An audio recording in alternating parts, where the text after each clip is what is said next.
In this video, I'm going to teach and demonstrate how feeling awareness is critically important for succeeding in any endeavor. This will include powerful inner techniques for dealing with fear.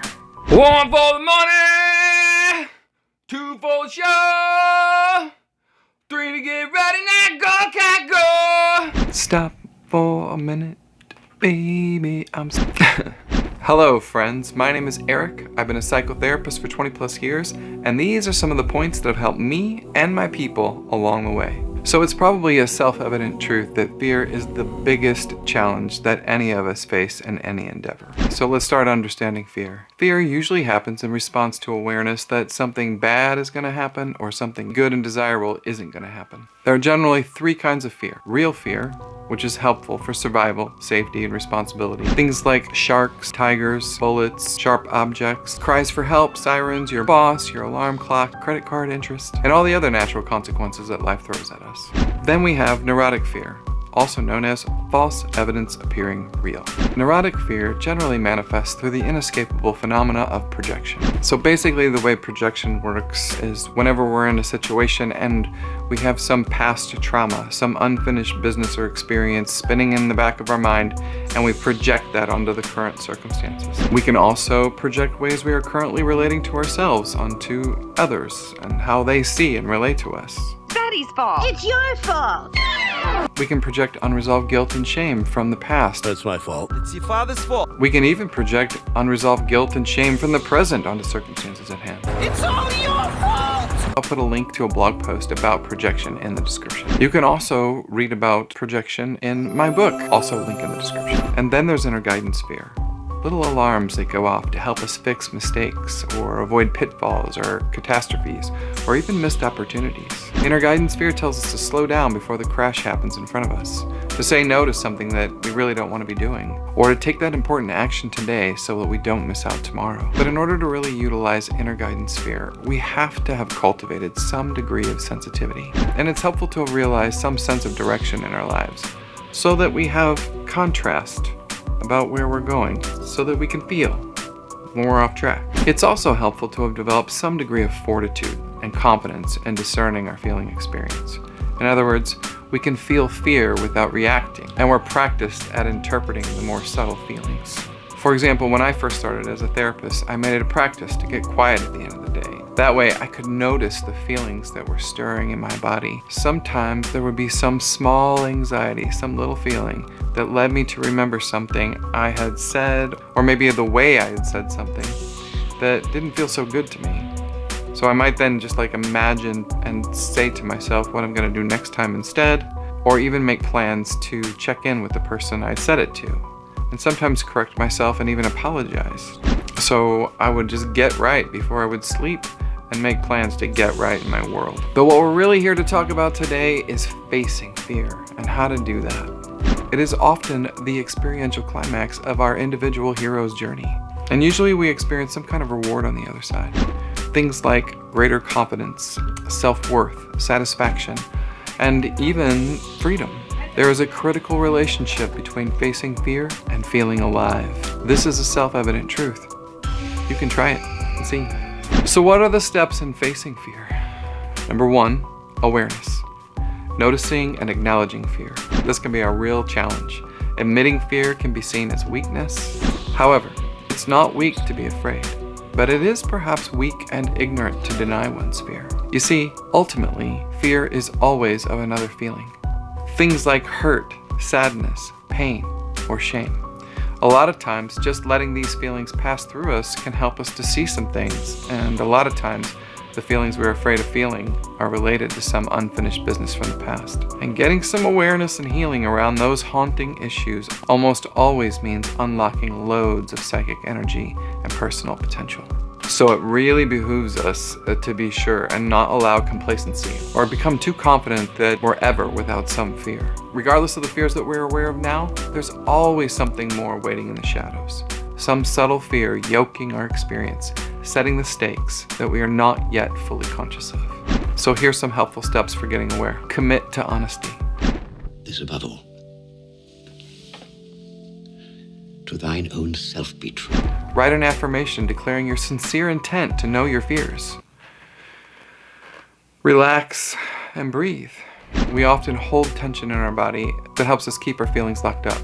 If we can relax our body, we can allow that energy to move and come to awareness. Breathing is feeling, and feeling is breathing for the soul. Breathing helps us to feel, and feeling our feelings can actually help improve our breathing. Oftentimes we unconsciously hold or restrain our breathing, and this can keep us from feeling and receiving the messages of awareness our feelings bring.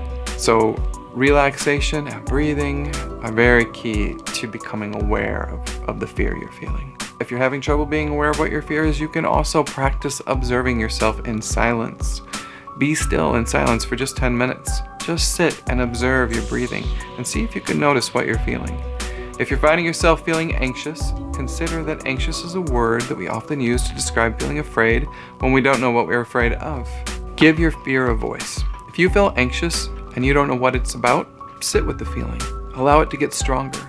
And then, if you can, imagine it has a voice and let it talk. And if none of that seems to be working, another thing that you can do is ask a close friend what they see.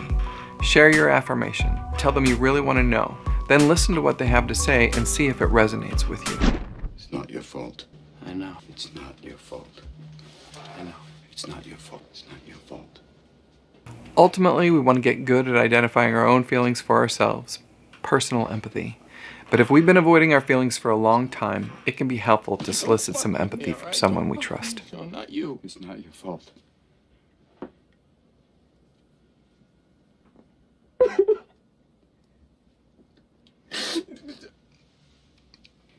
not your fault. 2. Contemplation. When I was first learning how to meditate, it took me a long time before I could willfully work at stilling my mind. I had to contemplate the value of it first. I had to convince my mind that it was a good idea to get quiet. It had to make sense to me that something good would come from stilling my mind and not thinking. I had to convince my ego that it was a good idea. And just so, we all have to come to realize that facing our fear is a good thing. It just has to make sense. For example, contemplating the inevitable irony of entertaining neurotic fear. When we act from our neurotic fears, we oftentimes unconsciously create the circumstances we are trying to avoid. Fearing hurt, we build walls and live a life of painful isolation. Fearing isolation, we seek quick and superficial connections that distort and distract from real intimacy. We work hard to make a better life and lose our health before we ever get to enjoy the fruits of our labor. It's the fear of loss reverberating in our collective unconscious that has driven us to hurry and compete and build and burn so we can travel faster and further and heat up our planet and destroy its beauty. An unconscious fear of loss that leads us to lose. So if you've made it this far in the video and you're finding value in the content that's being shared, please help me share this video with the world and click that like button. And then please don't forget to click that subscribe button if you are interested in seeing more content from me. And the little bell if you'd like to get alerts whenever a new video is released. I'm gonna do my best to make content that's meaningful and valuable and helpful and adds to your experience. Thank you again. So we ought to be a little afraid of acting from neurotic fear, which leads us now to the next step. 3, practice acting from your heart. At the deepest part of your heart is the inner child self. I like to call it the deepest, most sensitive part of your heart. Connect and care and soothe that little person as you go. So if you're feeling afraid of, say, getting on camera and sharing your thoughts about how to handle fear, you could talk to your inner guy or girl and tell them the truth. I know this is really crazy, making a video to send out to the whole world talking about what you think is going to be helpful to face fear. It's going to be okay. It doesn't have to be perfect. I know it had to be perfect when you were little, but it doesn't have to be perfect now. Yes, I remember that talk that you gave in social studies and you bombed it, but you weren't prepared. You weren't prepared. You didn't care about doing that. And when there was all those people judging and being assholes in the class, you didn't even like that class. Yeah, and you were going through that breakup. You were stressed out, dealing with crazy parents. It wasn't you. And now you really do understand some things and you're very interested in this. And probably this is going to help some people, It doesn't matter. It doesn't matter if nobody watches it. If just one person watches it. If nobody watches it, you did it for you. This is good for you and me. Thanks. Yeah, you got this. This might seem really silly, but it's actually probably the most effective skill that you could learn to face neurotic fear. because it zeroes right in on the source. It's a way of addressing the shame, the ancestral shame, the shame that we all get a nice helping of when we're growing up. No offense to parents all over the world, you guys got your dishes too. It just is this chain chaotic legacy of family history back to the dawn of time when somebody was the first person to shame, and then it just gets passed on and on and on, and none of it's true. It's always a lie. So the antidote to the shame is the truth. And sometimes we have to take a moment and just put our hand on our heart and talk to our little part and tell him or her the truth. Truth. That's it. Yes, it must be truth. Above all. When a man lies, he murders some part of the world. Aho. Amen. Hiya. So love and fear are the north and south poles of your emotional experience, your emotional system. Bringing the two together is super powerful. So you want to bring all the love you can muster to your greatest fears. Bring the sun to the darkness. So what does that mean? It means facing fear with courage. Courage means to be of the heart, by definition. When you lead with love, when you find a loving place to act from, maybe it's a higher purpose, you act with care. If it feels right to you, it could be good for everyone around you. You'll be doing something good, and your own conscience will support you. But it's so critical to have done the first step of caring and soothing and affirming yourself. We can't come with an open heart if we're harboring feelings of shame. When we're harboring shame, we can't help but meet the world the same way that we meet ourselves. So we want to face ourselves and do a shame check and meet the shame with the truth. Tell our little person the truth inside so that we can really speak from our heart when we go. Once that's done and we've gotten right with ourselves, we really can practice acting from our heart. We can check and make sure that everything we're saying is coming from an aligned place inside of us, true to our heart. There's immense power and competence that comes for us all when we are being true to ourselves. Which leads us to the next helpful tip.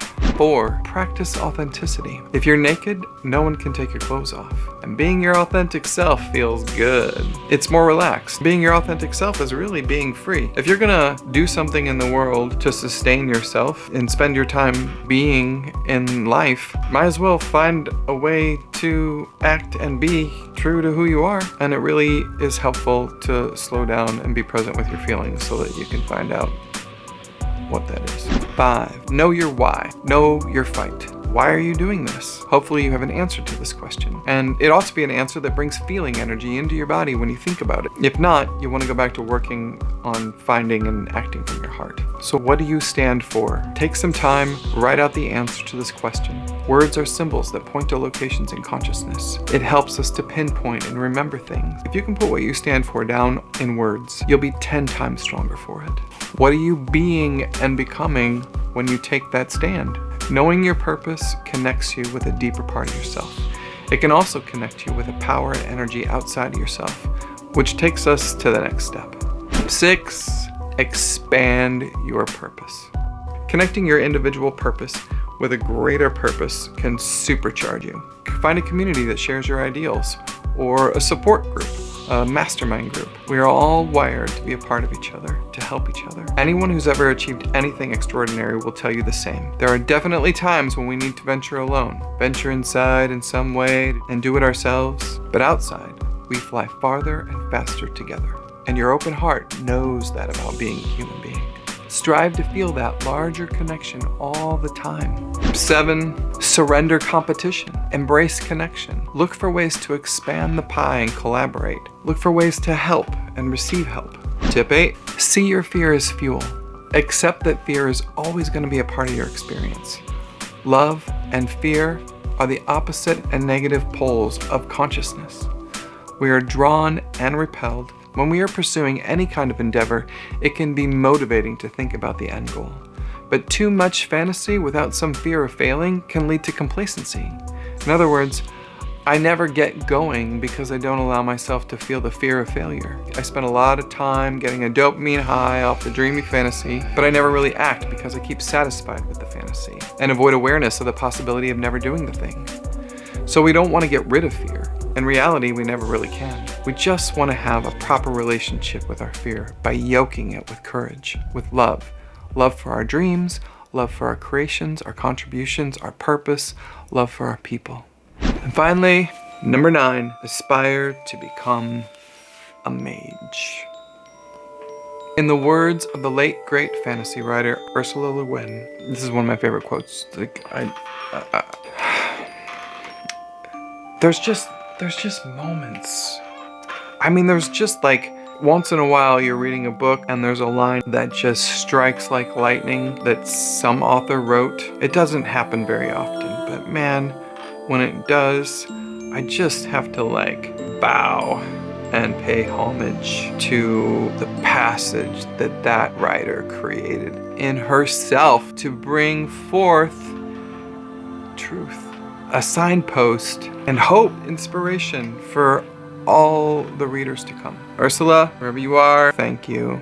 I truly had a moment where I was watching her speak probably a couple years before her death, and I just got misty with gratitude because of this single quote, this single line. So without further ado, here it is, Ursula Le Guin from The Wizard of Earthsea.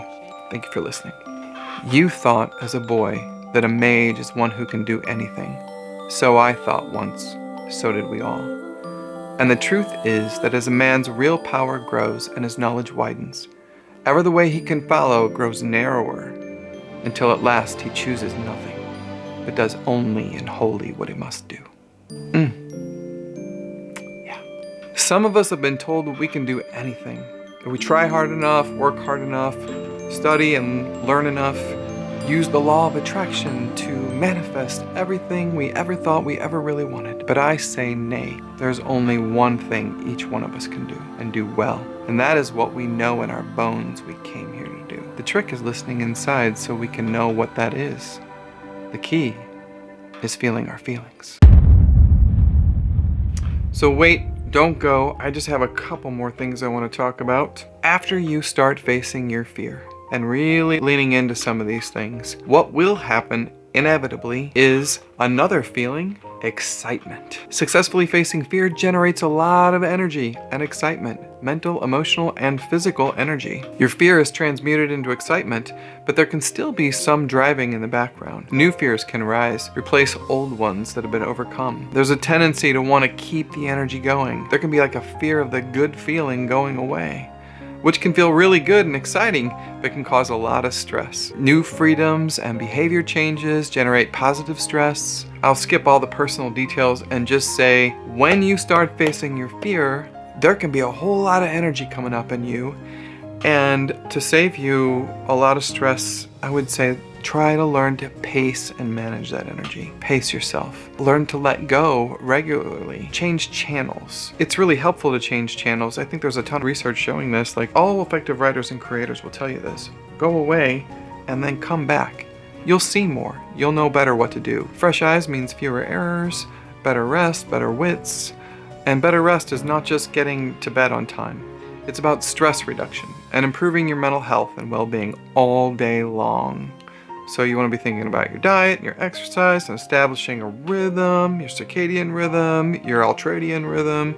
You really want to build a nice rhythmic lifestyle if you want to get good rest and get good sleep and maximize your potential. It's just not going to be helpful to be trying to sustain the mania that can ensue after you finally begin facing fears. Yeah, trust me. Use that energy that you've got to focus your mind and slow down and relax. Progressive relaxation. Focus on your breath, using concentration to give your mind a break from the work. And you might be asking, like, how do I know if this excitement is too much and it's starting to get unhealthy? To that I say, try the breath test. Can I enjoy the silence in between my breaths? Can I take a second and take an inhale and have a space, and take an exhale and have a space? And can I appreciate that space, that stillness in between my breaths? If I can't, if there's too much noise there, if I just can't appreciate that quiet, then I know I really need to take a second and step back.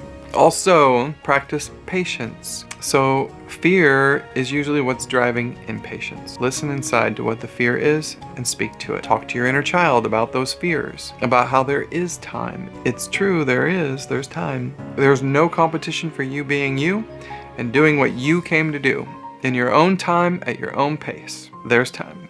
Allow time for adjustments. Allowing time for adjustments is necessary for stabilizing, and it prevents unforeseen pitfalls that would eventually come later. When you face your fears, a whole lot of things start shifting in you and shifting in your life, and you want to allow there to be time for adjustments inside yourself, in your procedures and routines and systems that you've created, ways that you operate, even in dynamics in relationships, especially in dynamics in relationships.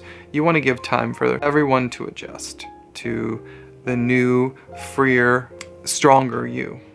Remember the paradox of neurotic fear. For immediate results, be patient. So begin the journey. You can't face all your fears in a day, but make a list, identify your fears, and then look at the list and put it in an order of intensity. And be easy on yourself. You can pick a few things that are manageable and begin there. Just get going. Begin the journey. There's nothing like some peanut butter and chocolate ice cream before filming.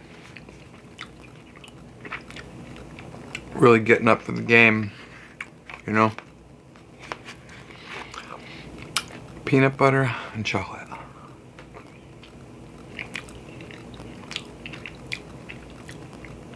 It's kind of like fear and love. Peanut butter and chocolate. You bring these two opposites, this sort of like bitter meets this rich, earthy, flavorful sweetness. You really want to meet your fear with love. And when you do, there's an expansion, a synergy, a fusion reaction that attempting to describe is insufficient. One has to experience the synergy to know.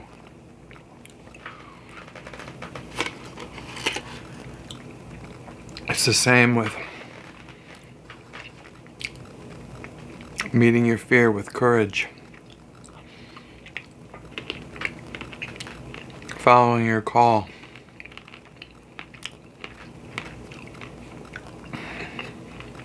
rising up to the moment.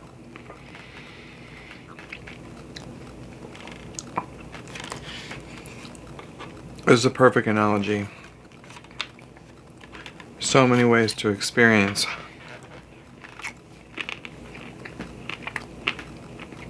this collision in the self.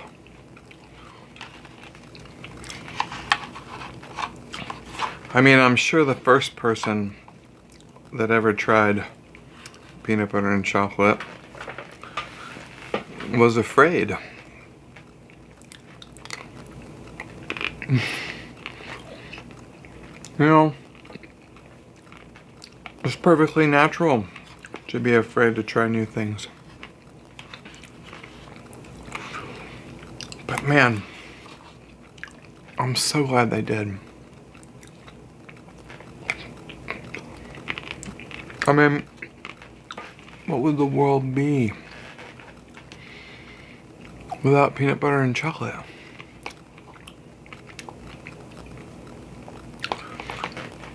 I don't know. Who would I be?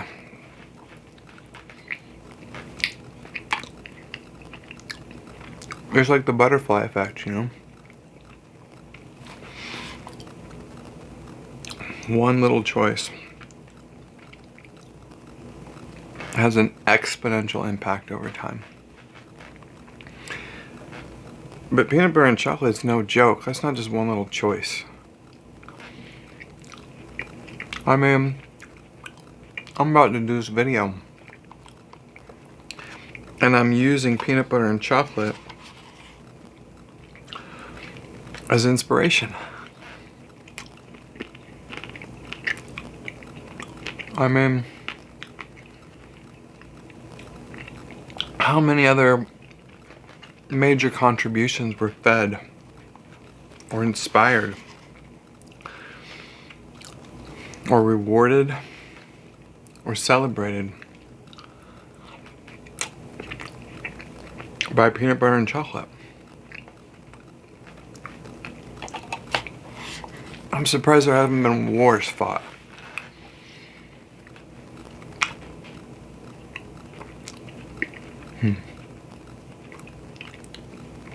I bet there has been wars fought in families, in kitchens.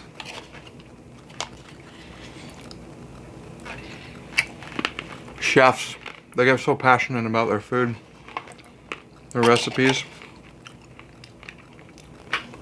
which chocolate to use, how much peanut butter.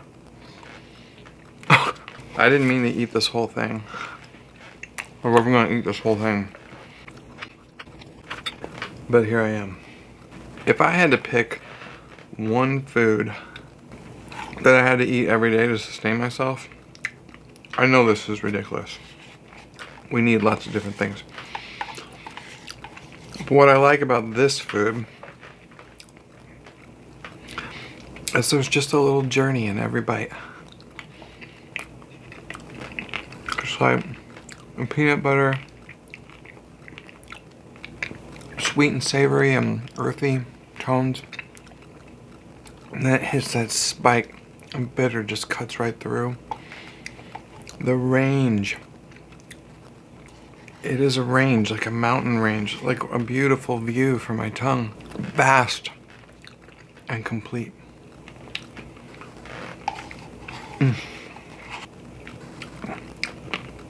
If you like peanut butter and chocolate too, please let me know in the comments.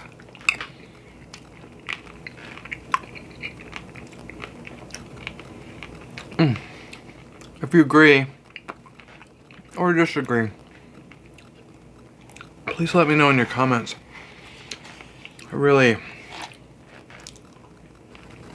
Or if you know any good recipes with peanut butter and chocolate, we should share them, all of us. I mean, there's so much fighting in the world about silly, petty things, when we could all just be riding this joy. The only thing I can think of that could make this better somehow is cheese. If we could somehow get cheese and peanut butter and chocolate together, maybe there's a cheesecake. If anybody has a good peanut butter chocolate cheesecake recipe. Oh, also, oh my gosh, this has 9 carbs per pint.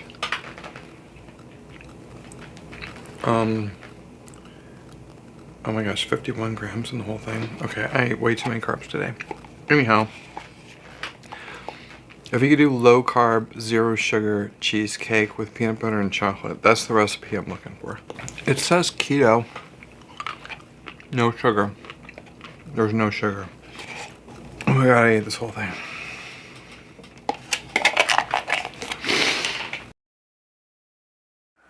There. You should send it to me. You want to say something? I love you, Papa. I love you too, Buggy.